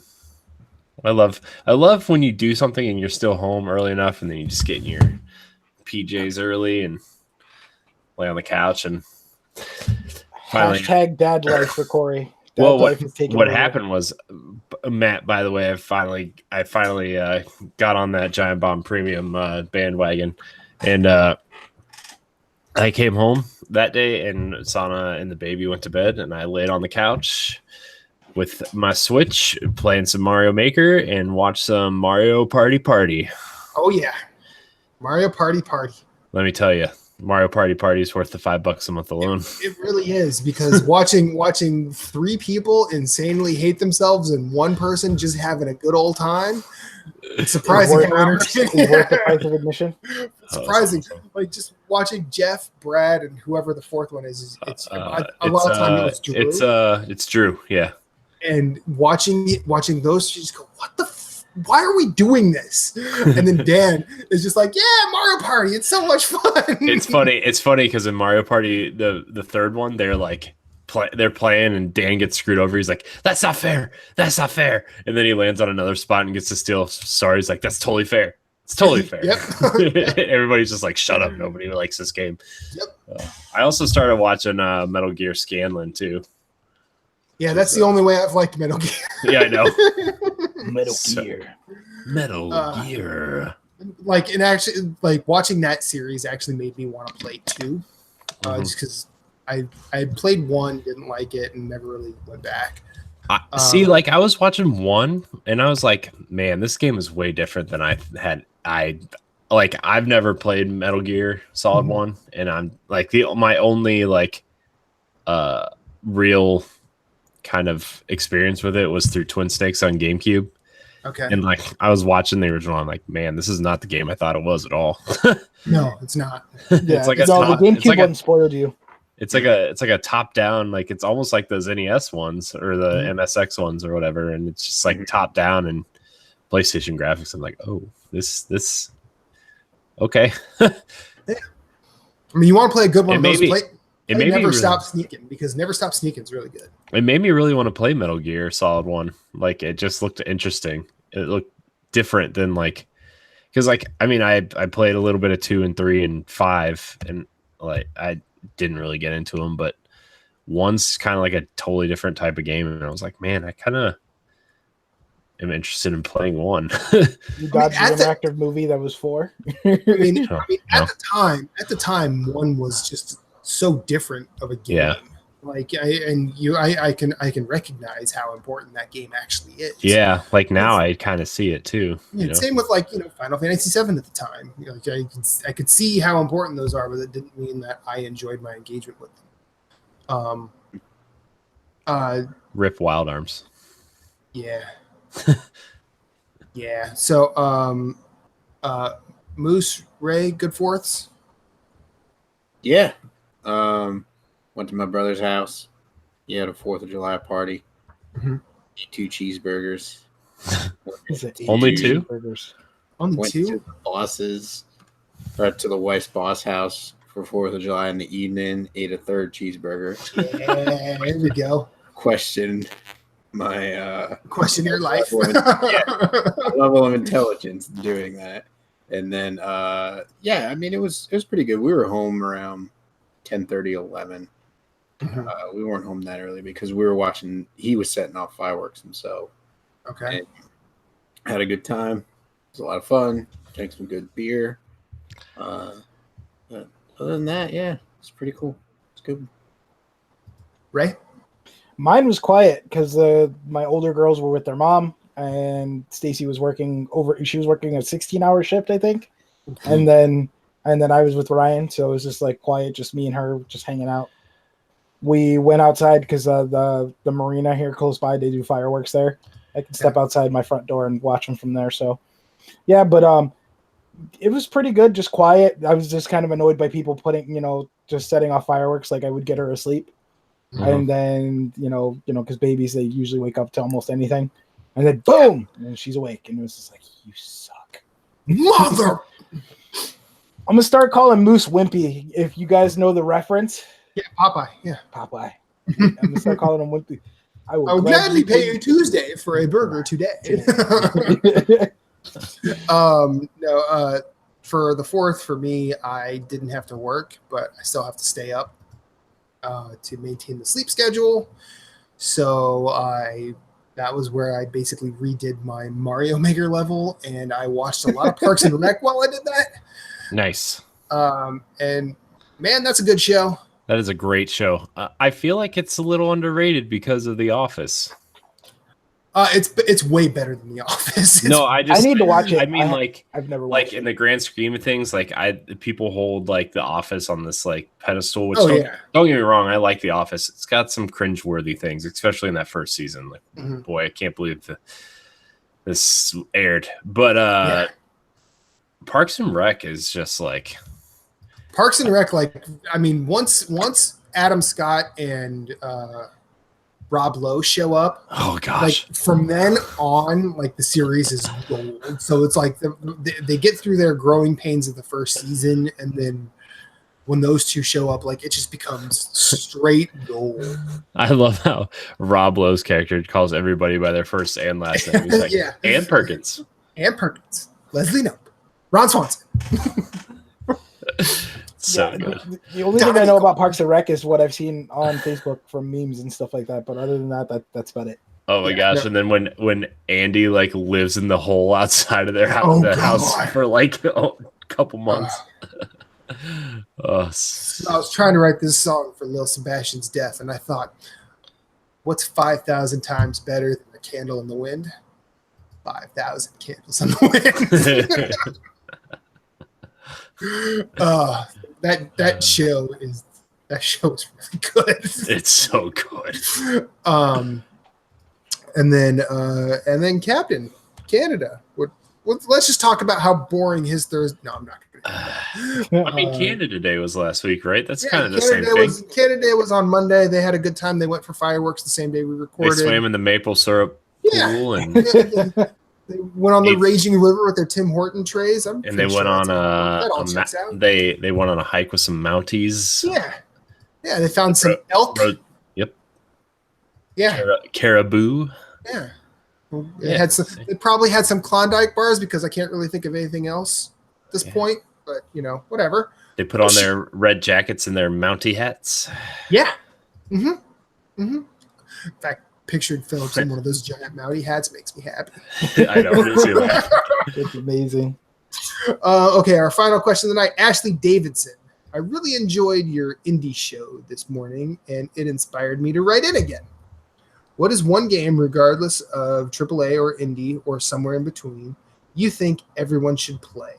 Love you all. Well, speaking of which, Ashley, you should look at, if you want to talk about indies, you should look at the officially endorsed indie list that is pinned to the top post on nerdsgonerogue.com. It's all there. Top 20 have prices. The honorable mentions have prices. It's all there. It is all there. As of any others, I leave it to the panel. I think everybody should play. This is the first game that popped into my mind, and it's coming to Switch this fall. So everybody should play Oddworld: Stranger's Wrath. That's coming to Switch. Awesome. Yeah, it is. I guess. Lorne Lanning tweet, or I don't know. I saw it on their official Facebook page, but he says people who own a Switch are going to have a very Oddworld fall, and apparently I think it's the Abe's Odyssey remake New and tasty. It's coming this fall. Munch's Odyssey is coming this fall, and Stranger's Wrath is coming this fall, and then Storm will be out sometime next year. So awesome, dude! Awesome. Stranger's Wrath is so good. It is way better than anyone remembers. Oh my gosh! I found my physical copy, and I tried to put it in my Xbox One. It's not backwards compatible. Son of a F. It's such a good game. Play it. It's on PS3, I think.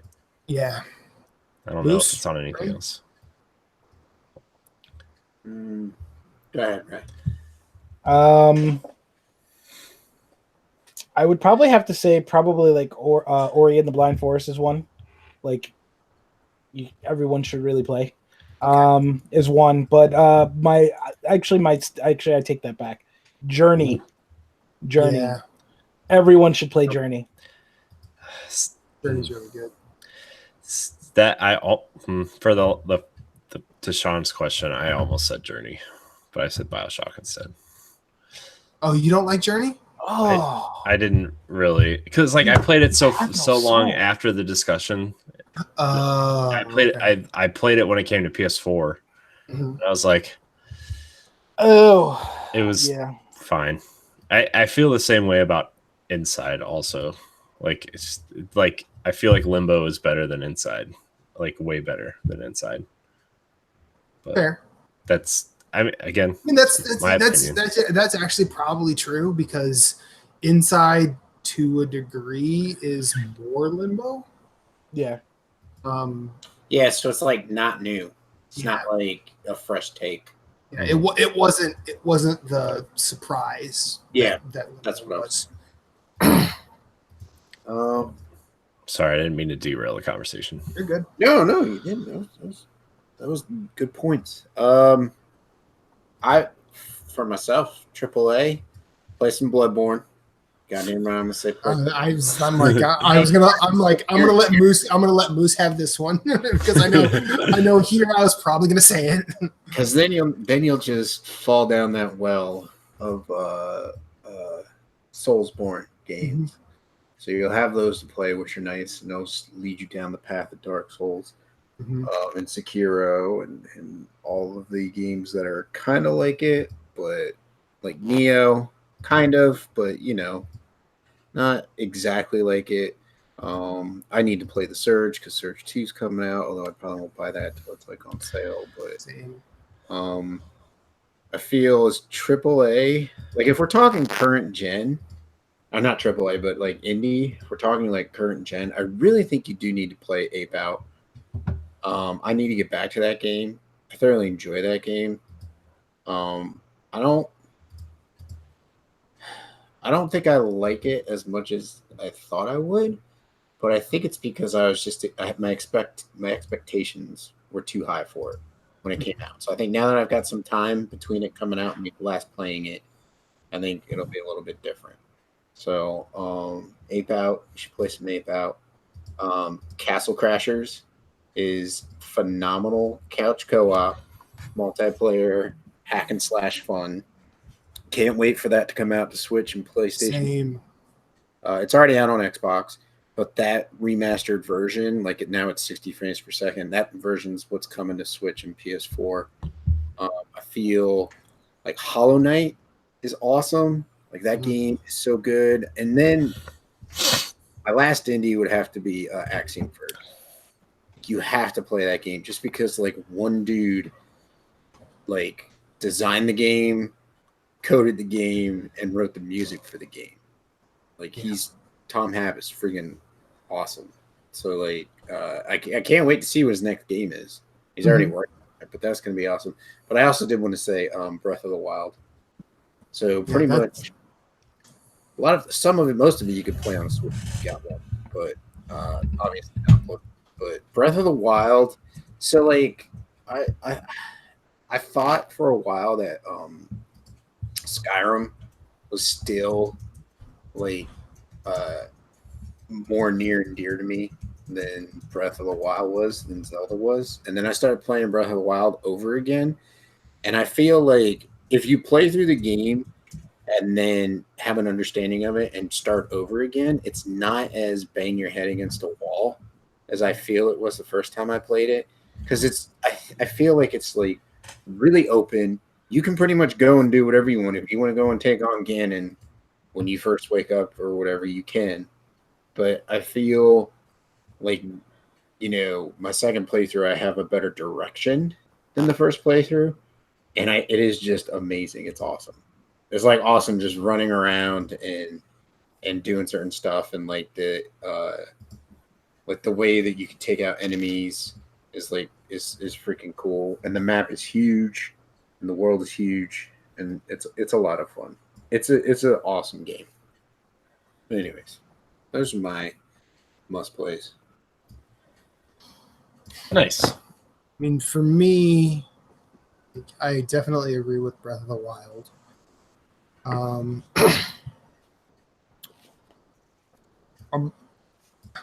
mean, when I put the indie list up on our site, I genuinely believe that all of those games are worth your time.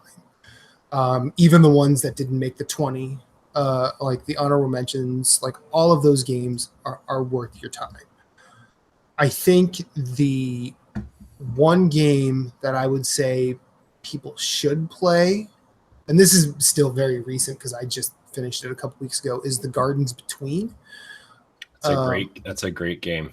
And I think it's more because I did not expect to be as affected by that game as I was.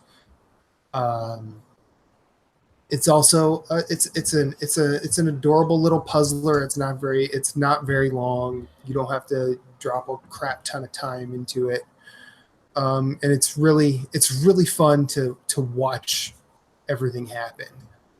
I think if I wanted to dig back in the recesses and say these are games that are hard to play now, but you should, if you have a way, you should try it. I got two. One of them is kind of out of left field. I really like the game Deadly Premonition. Oh yeah. Like it's one of those like, yeah, this is kind of a bad game, but it's still good. It's probably my favorite sweary game. But and also like as someone who likes Twin Peaks, I think that in terms of games, no one's really nailed that sort of thing the way Deadly Premonition did. And then Eternal Darkness. That's I a good agree. I agree with that one. On GameCube. Like if there were games that I wish, more people referenced, like with modern things going forward, like those are two games that I would say, look, these do some really weird and cool things that maybe should be brought forward. I mean, Eternal Darkness, especially the way that finds a way to just constantly mess with the user, like more of that, please. I mean, even like I guess it was it the Metal Gear Solid 1 that did that too? Like Mess with you with like the memory card and stuff like that. What was it, the Psycho Mantis fight or whatever? Like he would be like, "Oh, so you like Castlevania?" or something like that. It was like there were a bunch of Konami games that he would like check your save file and then be like, "Oh, you like Castlevania?" And yeah, that was, I was like, "What's going on?" And it took me a while to figure it out, but that was cool. I mean, I feel like that would be a fun thing to try. I don't know how you pull it off. I don't know what sort of needs to happen in order to pull it off, but I kind of wish more games did that, because that's something I sort of like with like board games. Like if there's a way a board game can sort of break the fourth wall and mess with the players, like I'm all for that. So yeah. Thank you for your question, Ashley. It's always nice to hear from you. It's been a while since we've heard from you. Just want you to know we miss you. So unless anyone else has anything to add, I think that's a show. No, I'm good. I suppose. I agree. I guess. I mean, you have anything you want to talk about for the next 8 minutes? No. Rip. I need to talk to you privately though before you go to work. So. Okay. Well, I will say this. I do want to congratulate the U.S. women's national team for winning their fourth World Cup. Yeah, but I know it's second straight. I know it's their second in a row. They're the second team to do that. And they are like this team specifically, like these 22, 23 players are probably the best female soccer team in history. Probably better than, I mean, I feel like they could probably take the men's team out to the shed because the men's team has done nothing but devolve of late. But yeah, all of these players are amazing, and they, I believe Elijah Chandler on Twitter said that they need to be paid as much as the men, and he got a whole bunch of shade. But like, well, clearly the person sending this doesn't know anything about economics. Well, motherfuckers, if our men could generate any revenue, which they can't, I don't care what you say, all they do is generate, oh, well, we suck at soccer, so I'm going to hate soccer. Well, it turns out our women are actually some of the best to ever play the game. So, I feel like they maybe deserve more than the men do, because the men are treating it like, hey, we use the national team to get ourselves a spot at a low-level European team and get paid. Because even low-level European players get paid way better than they'll ever get paid playing in MLS, and the women don't even have that shot. So pay the women's national team more, because hey, they fucking win. Mm-hmm. I mean, if you want to go on a stats deep dive, the U.S. women's national team has never finished below third in a World Cup. That's unprecedented at any level. Like either they win or they finish third. what do you want? It's crazy how good our national team is on the female side of the gender bracket, I guess. And Megan Rapinoe, I put on my Facebook earlier, that's my Captain America because for a long time it was Claudio Reyna who was like a longstanding captain of the U.S. men's national team. He played for a long time, played in Europe for a long time at a decent level. Rapinoe has earned that title with the last 2 World Cups and her entire playing career as a whole. No, she hasn't scored as many goals as Mia Hamm did, but who the fuck has? In fact, speaking of this, U.S. female national team member Mia Hamm scored more goals than anybody ever. She's had more goals in international football than any person, male or female. So stick that in your pipe and smoke it. Pay the females just as much as you pay the men. Matt's rant over. Yeah. Thank you for your support. Silence. Sports ball.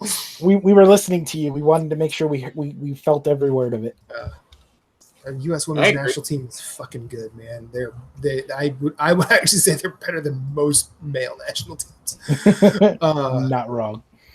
But yeah, they are really, really good, and they deserve everything that they get. And you know what? I'm alongside their shade they're going to throw at the president because I'm that guy too.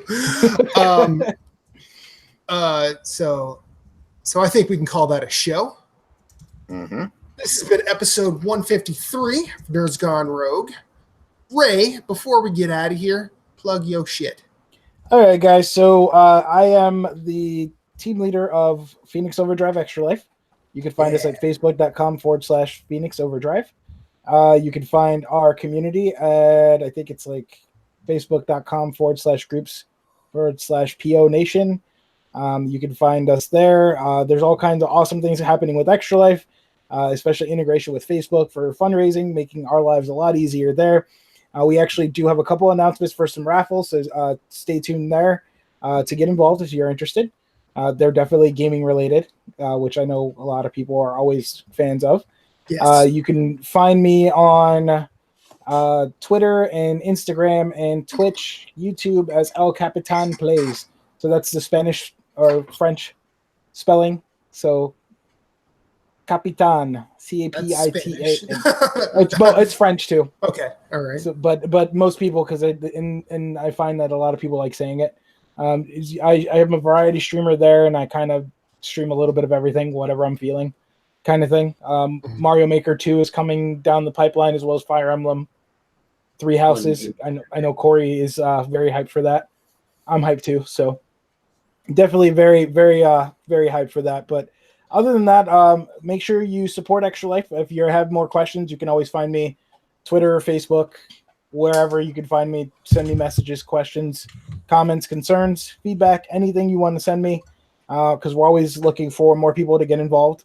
This is my 10th year. Money for the children. Yeah, I can't believe it. This is my 10th year of doing it. I started back in 2010 doing this, and I've been doing it with Phoenix Overdrive as a team for 7 years now? I think this is our 6th year. Or no, 5th year is Phoenix Overdrive, 6 years working with Becky and Lee. Okay. The other 2/3 of Phoenix Overdrive. But yeah, it's really been a crazy thing, and kind of talking with people and sharing my story about how I was a sick kid and getting other people involved and wanting to give back has been definitely crazy.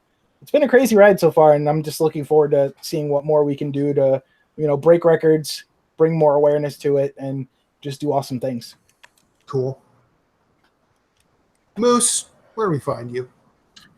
You can find me on Twitter, Twitch, Instagram at Sven, SVHENN. You could also find me discussing the PlayStation platform with my Hammer Bros, Jason and Jeff.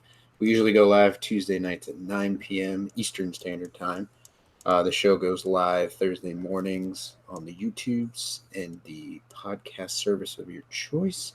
You can tweet us at NG_platinum, or you can send us questions, comments, and concerns at nerdsgoneplatinum@gmail.com.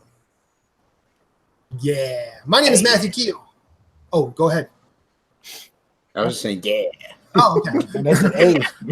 My name is Matthew Keel. You can find me in the social medias everywhere you want at @infinite_rewind. That's also my Twitch handle. I don't stream near as much as I would like to, but I keep it around because it's more in my future than it has been previously. So that's where you can find me. You can also find the indie list as the first page or the first post on nerdsgonerogue.com. Check that out. For anybody that might want to write in and say, hey, what indie games do you recommend on Switch? Well, there's like 70 of them there. Those are 20. There's our honorable mentions. And then there's the rest that did not make the cut. It was everything we brought to the conversation. So it's all right there. And pricing as of the date it went up. Other than that, just find me here because I like talking to all these chuckleheads that happen to come on through. Corey. Yeah. Go. All right. I guess I can do that. You can find me on Twitter at CoreyNHG713. You can also find me on Instagram and Twitch at CoreyNHG. You can find me on the NX show live on Saturdays or on Tuesdays in an edited podcast form with Ed and Jesse and Ray Apollo. You can also find me doing other things on the internet. I want to thank everybody for watching Nerds Gone Rogue. You can find us live on Monday nights at 8:39-ish on twitch.tv/Nerds Gone Rogue or youtube.com/Nerds Gone Rogue. You can also find all of our backlogs of podcasts and other stuff on nerdsgonerogue.com or on podcast services of choice. Please rate us, subscribe, review us, give us those 5 stars, subscribe, share, follow, whatever else you need to do to, get Nerds Gone Rogue in your ears and your eyeballs. So do that because that's your first entryway to any giveaways we might do. Yeah. Also join our Facebook group, like us on Facebook, just Nerds Gone Rogue, and on Twitter at Nerds Gone Rogue and Instagram at Nerds Gone Rogue _official. Maybe special guest next week. Also maybe a time change next week, depending on guests. So stay tuned for that. Follow us on Twitter for that information. And I think that's it. I want to thank everybody so much for watching. Until next week, we love you. Banana and out. You're welcome. Guys.